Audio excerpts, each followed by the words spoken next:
Welcome, traveler. You have summoned the Phoenix Gate, or it has summoned you. This gate appears when something in your life is trying to end.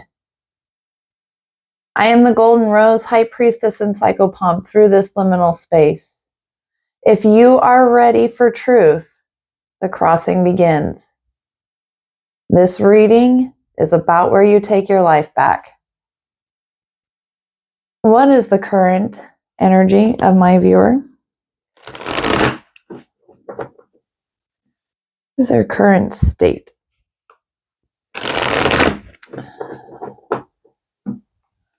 Cycle, belief, dynamic, current state that is shaping their reality.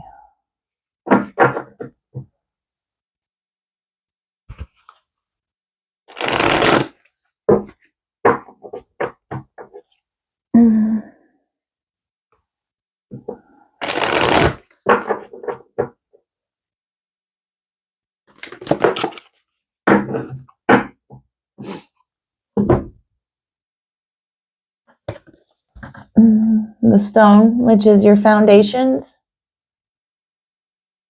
what your world is built upon. Okay, there's root, crown, and sacral in the images and the shapes, and that is what those are symbolic of. So there is some energies around where you are connecting with spirit, where you are anchoring into the world and combining them all together. And oh shit, how do I want to phrase this? What I see in just this one card before I turn over the other one that came up is an individual whose foundations, your root is connected to the earth, you're grounded in material things, you know your orientation in the world. The crown chakra presence, represented by this circle, indicates to me that you are also strong and rooted in your connection with spirit, right? So your channel upward and your channel downward are both open.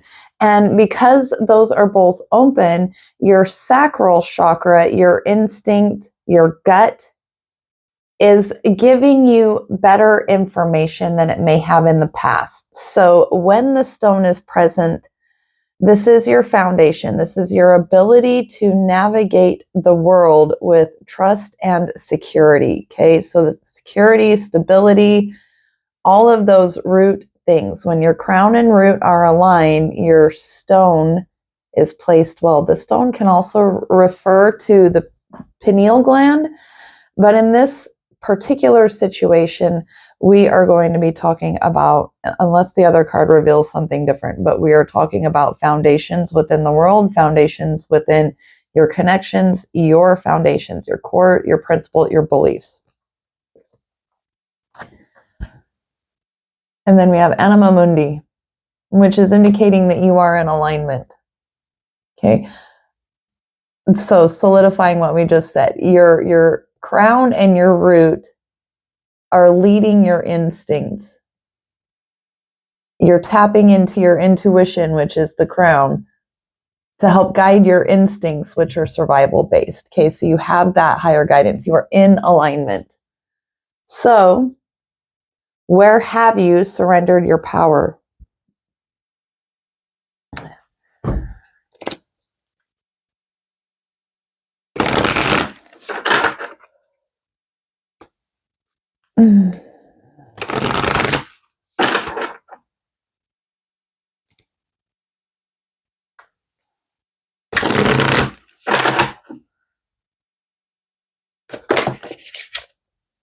Well, that volunteered quickly.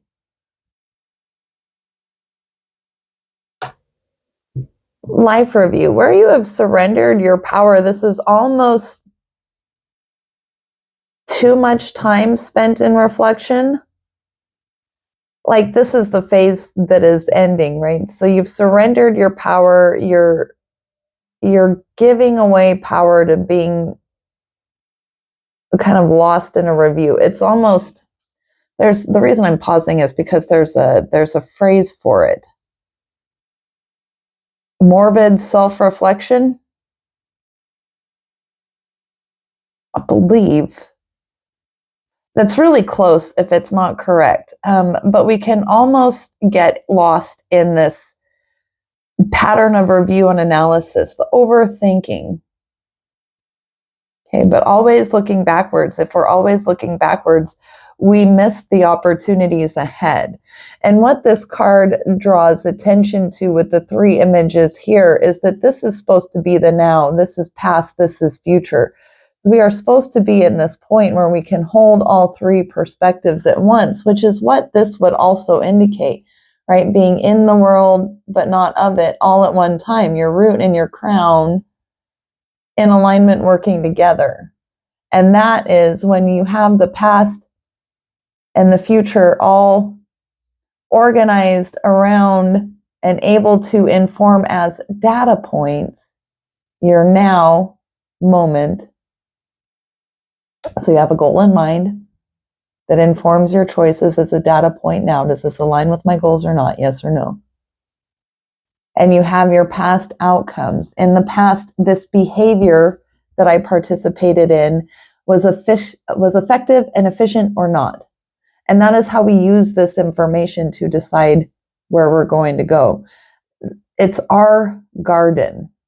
Okay, this is a greenhouse. It's our garden. We cultivate.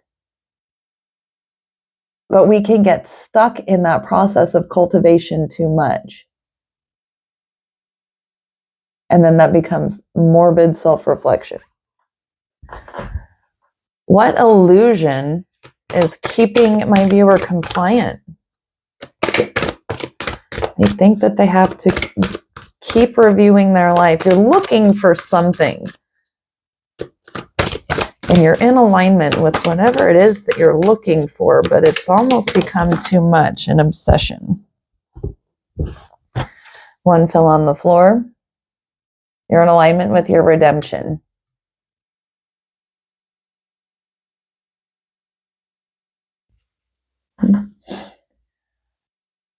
So where you have surrendered your power is in this review. The illusion that keeps you compliant is that somehow doing this will bring you into alignment. I'm almost picking up someone who feels like they've missed something, like they have to keep doing this. They have to keep doing this. I've missed something. It can't be this. There has to be more. Maybe you found something you thought was too simple. And like the stone isn't complicated. It's pretty straightforward. It either gives you stability, security, and leads you towards your goals, or it doesn't. So I feel like you're almost talking yourself out of the solution because there's a belief that this is going to be your path to redemption. And I know there's another card sitting under here. It's the answer to the next question. The truth that you are ready to live is that it's time to get out of that cycle. This is speaking to me of where a lot of us are in our healing journeys, is we have spent so much time healing and reflecting and reviewing on our past and using it to inform our direction, that it's almost turned into like an eddy, right? Like in a river where the water just swirls and swirls, swirls and swirls. And this is coming to tell us it's time to get out. You're in alignment with rising up out of this review. You know, you've already looked at it. You've looked at it, you've reviewed it, you know the past influences, you know where you want to go in the future, you know that you're cultivating this garden, but you're almost overworking the soil, right? We can overwork it. And you're doing this because you believe you have to in order to get to redemption. Like when we're looking at a lot of religious practices, especially around their practices towards redemption, right? I'm gonna refer back to Catholicism. not to judge the religion, but because they have the practice, right? Their confession practice. We can get stuck in that feeling like we constantly have to atone and make up for and be forgiven for our past choices. And that is only true if we are not correcting the behaviors that are leading to those choices, which is what our foundation is, right? Those foundational behaviors. But what I see is someone who, you know, the behaviors. You've worked on them. This is a garden because you've worked on them. You've changed them. You've pruned them. You've been doing this all to keep yourself in a state of alignment with your goals and earn redemption and get over and move past these things that have harmed you in the past or the harms that you have done. This is a guilt motivated arc, guilt and shame. And we keep ourselves in these loops of feeling like we have to constantly atone for, and other people help us with this from a state of power, because when we make choices that do harm to others, it gives our power away to them. And if they do not have good intentions for us, they can hold us in that state of, you owe me. Right? These are the emotional debt and invisible contracts that we form with others that run our lives. What we feel like we owe other people and why. And that's what this arc is. And this card is telling you the truth you are ready to live is that you need to get out of that. You've done enough. You do not need to keep working for forgiveness. You need to give it to yourself and move on towards your goals. What loyalty is holding you to this pattern? And where did you learn that love requires self-sacrifice? I bet you've already found those answers. There might be, we get addicted to our familiar suffering, but we become afraid of what our lives will be without these patterns because we identify with those behaviors and those patterns. And with those familial cycles. But it is time to create a new identity. So what boundary must my viewer establish in order to step out of this cycle of review and into a new identity, to overcome these emotional debts and invisible contracts with others?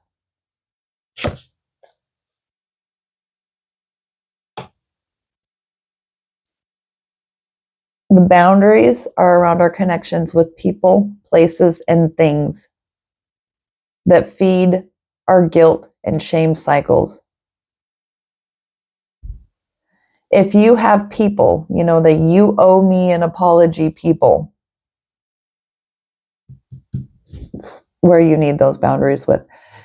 People who are undermining your goals, who are consuming your resources without adding value to your life, who are hindering your ability to reach your goals. If they're consuming your resources without adding equal value to the relationship. And these resources can be mental, emotional, physical. But if they are creating a drain on your resources, like when you let somebody into your life, and I'm going to do it this way so you can see it, because this way it doesn't make as much sense. But when you let somebody into your life, the way the relationship works is you feed in, they feed in, and it creates a ladder to where each builds on the other, right? So whenever you contribute to the relationship, you are creating an equal measure and a little beyond where that person is. And then they meet you in equal measure, at least, or a little beyond. Okay? And that is how we support each other's growth.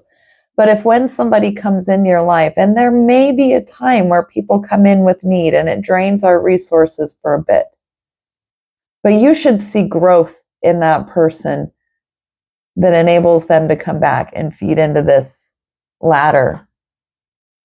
I heard in another reading, somebody quoted the Rumi kind of list of what we should be. We should be a lamp, a lifeboat, or a ladder for other people, but we don't stay a lifeboat. We want to get to the ladder. So you need to set boundaries in your relationships with these individuals who are feeding the guilt and shame dynamic, because the guilt and shame dynamic eats away at your foundation. It keeps you trapped in negative behavior cycles. Your behaviors towards yourself and towards your goals are going to be undermined by guilt and shame behaviors every time. Because they cause you to say no when you should say yes, and yes when you should say no. They mix up your answers, cross your wires, and it is time to rise up and set these boundaries. And you know who these people are. You already know because you've been doing the review. You've been stuck in the stinking thinking and these doom cycles. I think the reason that we doom scroll on our phones is because it gets us out of the doom scrolling that's already going on in our head, right? So there are some boundaries. And it is a lack of courage that keeps us in these cycles. It is a lack of self-competence that keeps us in these cycles. So that is something that you need to confront in yourself, because an inability to set these boundaries is incompetence and cowardice. To not take action on these relationships, on these people, places, and things in our lives that are undermining our efforts. Our inability to respond to those things appropriately is cowardice and incompetence. It's dishonorable, disrespectful, and we are treating ourselves these ways whenever we entertain these connections. So this is how we are treating ourselves when we entertain these connections. And this is a hard no. This card is a hard no. All of these others are colorful because they feed you with the color. They say, hey, this is the way it is. We're going to make it shiny and bright, draw your attention and distraction. But the answer is black and white. Either they are adding to or taking from your life.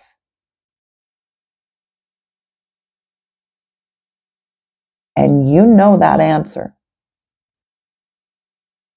So you have to set a boundary around your connections that protect your resources.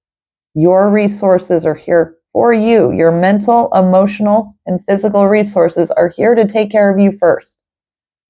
And then you feed others from your overflow.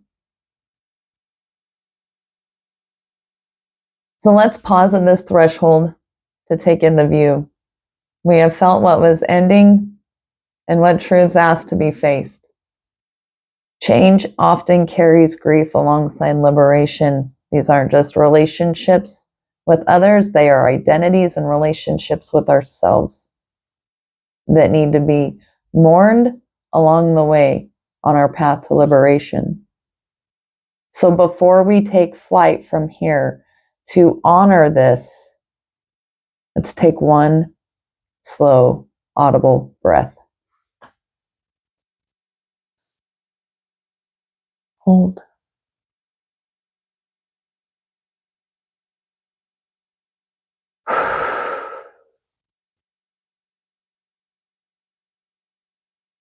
Now let's reveal the wings that you are forming. What decision restores my viewer's authority in their connections? Restores their authority and agency. Authority is our ability to speak over our lives. Agency is our ability to move within our lives. Neither of those should ever be taken from you. So what decision restores my viewers agency and authority in their connections?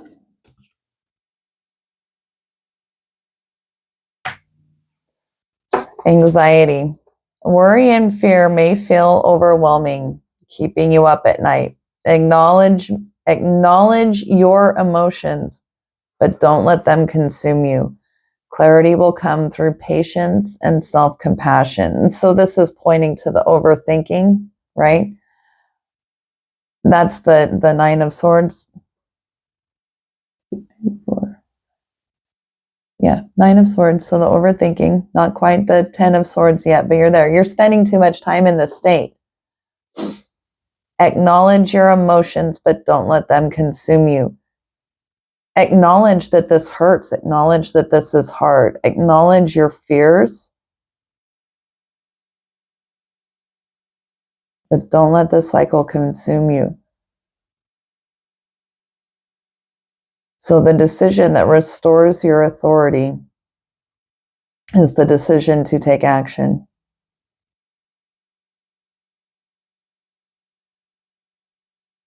These aren't easy. Connections aren't easy. There was a thought that I had in the middle of that.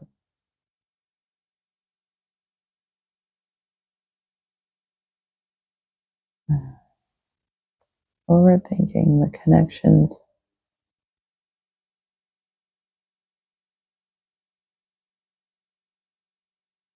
I lost it. If it comes back, it'll come back.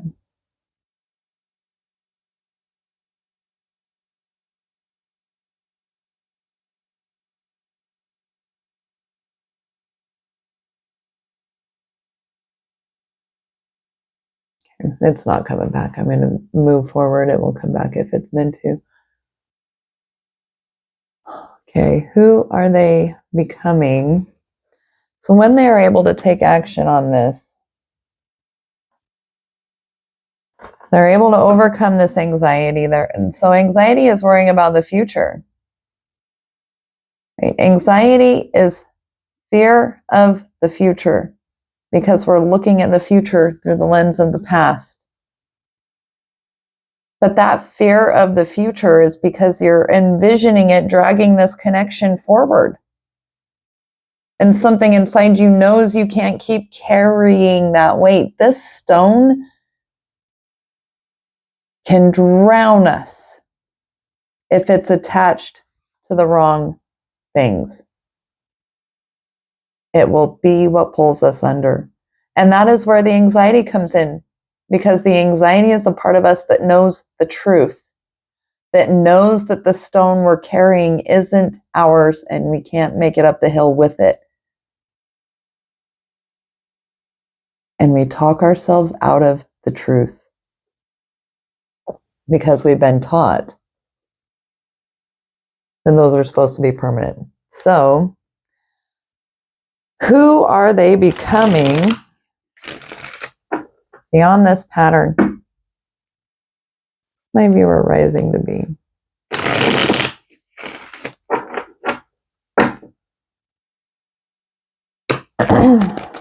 They restored their authority.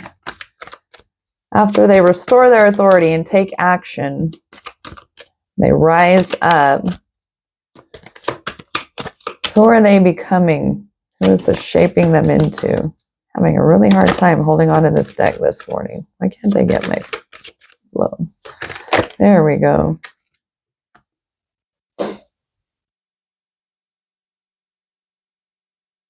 The painter. Productivity and creation. You may literally be becoming a painter. But what this is telling me is that this connection, this relationship, this anxiety caused by this connection and relationship is impairing, getting in the way of your ability to be productive and create in your own life. This is your ability to produce and sustain your own resources. This relationship with whatever this thing is, this connection, is impacting negatively your ability to produce and create in order to support yourself. That's your foundation.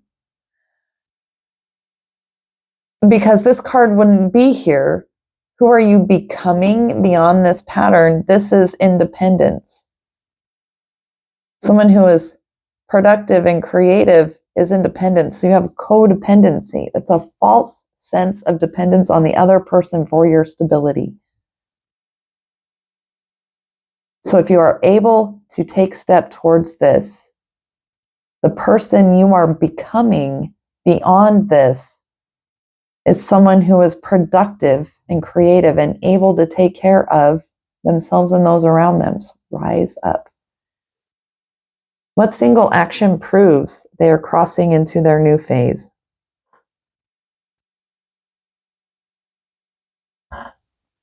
I want a different deck for that. That isn't the right deck for this. I mean, it can be, but it's not telling me it is. It didn't want to be. Too many. But I will acknowledge that the Two of Cups just popped out on the bottom, which means a partnership will come whenever you create space. Space is there to be filled. So whatever you are losing is replaced. And I know that we don't like to think about people as replaceable, but new connections do form. The person themselves is not replaceable. The connection with people is. Single action proves they're crossing into their new phase. What is their sign? The actual literal departure. It's time to leave behind what no longer serves you. This decision may feel difficult. I don't want to undermine how difficult this is. This might not just be difficult. This might feel like it is tearing your whole world apart. This may be long nights of crying, tears when other people aren't seeing, feeling like it's just under the surface. This may be the deepest pain you have ever walked through in your life. But it leads to growth and fulfillment. Trust in your inner call to seek a deeper purpose and let go of the past. You are not here to be consumed by others. What you produce and create is for consumption, not you.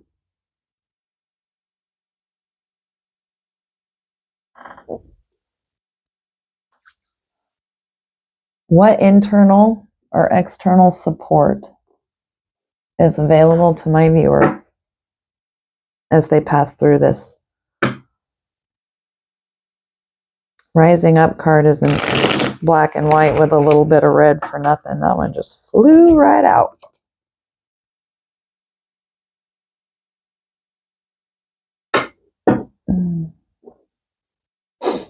What internal, external support is available?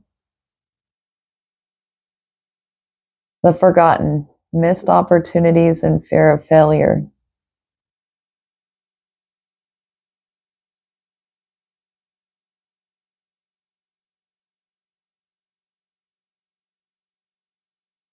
What I feel like this is indicating is that there are people around you that you have neglected in feeding this connection. There are opportunities around you that you have ignored. So the internal support is in the overcoming of your fear. Because these resources are out here. These opportunities are out here. You have forgotten them.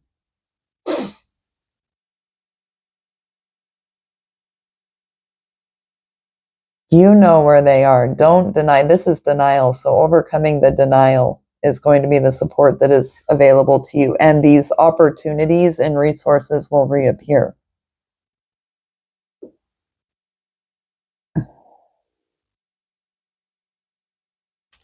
What message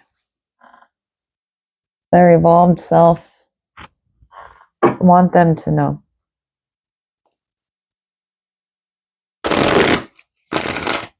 I see so much pain in this. I don't want to gloss over that. I think that a lot of the times, because we're not sitting in it with you, we've experienced things like this in our own lives, but there just isn't language in these readings to cover the amount of pain, fear, anger, resentment that we see in the cards a lot of the time. And not everybody is comfortable talking about grief. Not everybody should. Nobody can give your grief words but you. Nobody can own the experience but you.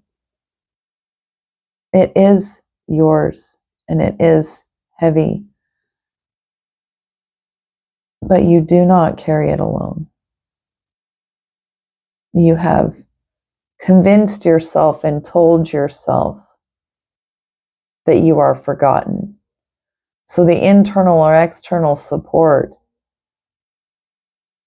is to reframe that message. This connection has convinced that, has created this condition. Your maintaining of this connection has created this condition because it is blocking your creation. So what message does their evolved self send back to them now?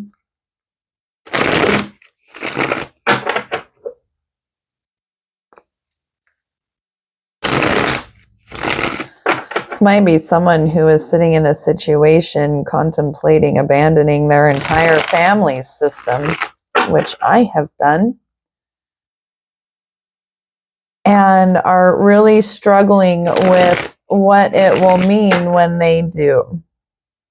I know that for myself, because I walked away from and blocked my entire family, that there are many, many days where I feel forgotten. But I have to remember what those relationships, those connections were actually doing to me. They were causing missed opportunities because of the fears that were created within them, because of the lack of stability, security, and the assault on my confidence that created. And I'm not blaming situations. As soon as I was an adult and big enough to make choices, I became responsible for those choices.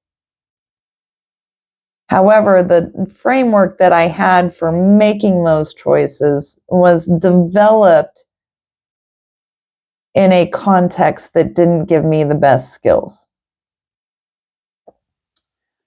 So I missed opportunities. I developed a lot of fears. I had a lot of anxiety over leaving, but eventually I felt like I had no other choice if I wanted to survive. If I wanted to survive my own life. And I didn't want to live in a state where I felt like I was just trying to survive my own life.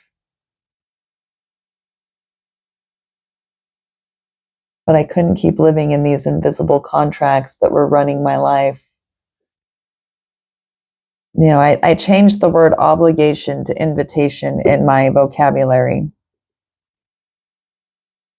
And when things on an invitation basis didn't feel like something that was necessary or needed or that I wanted to do, I didn't.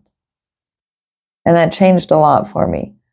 But if you are facing those kinds of similar hard ends, you're definitely not alone. There are lots of us out there who have left and dealt with the hard feelings that come with that.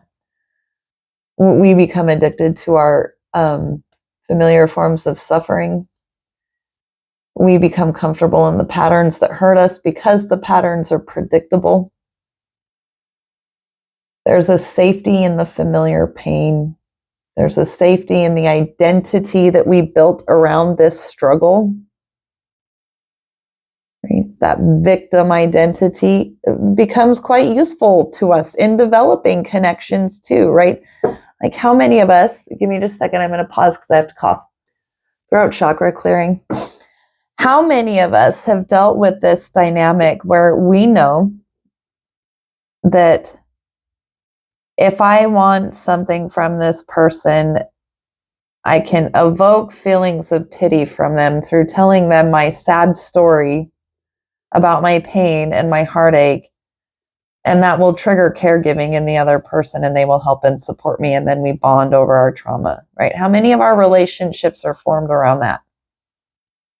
Because we learned how to and know how to trigger the caregiver in others in order to manipulate them to provide us with the attention or affection or presence that we need in that moment, or the resource that we need in that moment.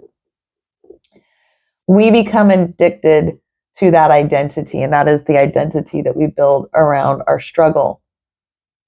We are afraid of the instability, right? Of being forgotten because we need the connection. And peace because we are used to this state of anxiety and these fears. Peace becomes uncomfortable. We don't often sabotage happiness because we hate ourselves. We sabotage it because stability feels unfamiliar and unsafe. So some things to consider here at this point too, and then I'll answer this last question, is ask yourself why peace feels uncomfortable right now. What pain pattern feels safer than change? Where are we choosing familiar hurt over unknown growth? And why the pattern keeps you returning to it, right? What is it feeding? Connection, attention, in a lot of ways, right? Feeding our ego a bit. So what message does their evolved self send back to them now? No mud, no lotus. Suck it up. No mud, no lotus. Take note from the beautiful lotus, which defies the mud and murky water to rise to the water's surface to show its beauty. Overcome adversity by blooming where you are. Suck it up. Suck it up, buttercup. We all make mistakes and we can't always have things our way. Now that you know that, what are you going to do about it? Basically, your future self is saying there aren't any more excuses. We are past the age of excuses, justification, rationalization. Those of us who have awoken and have done this work aren't going to tolerate that from other people anymore. This is the shift, right? And there are a lot of people who are still sitting at that jumping off point, right? You can jump off. You can rise up and take this leap, because there are other people along the path who have taken that leap as well and will be there to catch you when you do. People like me, people are out there all over the place who have been doing this. So the era of excuses and justification based on the victim identity and the trauma healing of the past is no longer an excuse for behavior that you have trauma or that you have a shitty family dynamic. It is no longer an excuse or justification for behavior, because too many of us have had that same foundation and had to do the work and uproot it and have done it successfully.